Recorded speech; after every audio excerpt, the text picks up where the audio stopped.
The most recent Pew poll says that we've become a less religious country overall.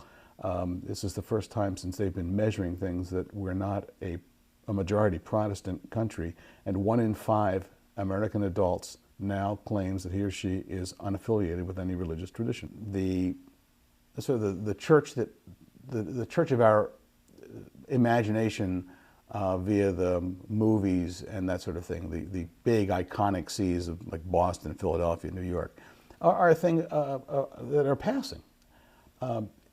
Again, the people who study this will tell you that that burst of Catholic presence, rectories full of priests and convents full of nuns in the 40s through early 60s, was an aberration. It never occurred, anything like that, before, and it's not going to occur again. We know that we're going to have to find ways to do new kinds of pastoring and new ways of being parish and community, because the infrastructure just isn't there. I mean, you can scream all you want about, things have to be a certain way, but if they aren't, they aren't. I mean, they just aren't. I was in Newark. Newark is overrun with immigrants. I mean, the church there is flourishing because they're from everywhere. I go to a parish in Maryland where there are 101 countries represented in the congregation. I think there's enormous amounts of life going on. It just isn't Irish Catholicism of the late 19th or the late 20th century. It just isn't going to happen that way anymore.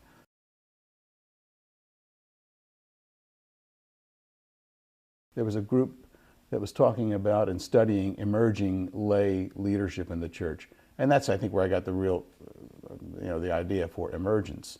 And then I found out that there was emerging church stuff going on well outside the Catholic world, all over the place. And it's got its own literature and communities and that sort of thing. So it felt like it was kind of in a stream of a lot of things that were going on, and that there is a sense of emergence that is peculiarly Catholic, as well as part of a much larger, I think, phenomenon going on.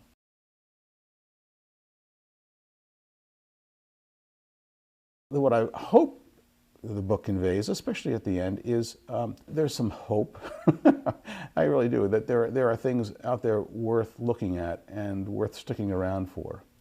That the troubles we find, and that you may have a disagreeable pastor, a disagreeable bishop, or you may not like the way leadership is acting. Take a deep breath. It's a human institution as well as a meeting with the divine, and find these places. It takes a little more work to be a happy and satisfied Catholic these days, I'm convinced, than it did, 50 years ago when you just went to your parish because you were within those boundaries. You have to look. You have to look for the communities. You have to look for people who are wanting to find the same things you're looking for. You have to look for the people who want to do the kind of ministry that is transformative. But it's out there. I've had a deep affection for Maryknoll for a long time. It's one part of the church we can be proud of.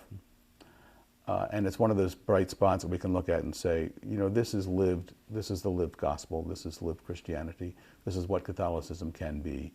And, a lot of it is an openness to other ways and other people's ways of viewing reality and viewing Christianity and viewing the gospel. You can argue about particular points of politics, but Maryknoll will always show you a human face, a real situation.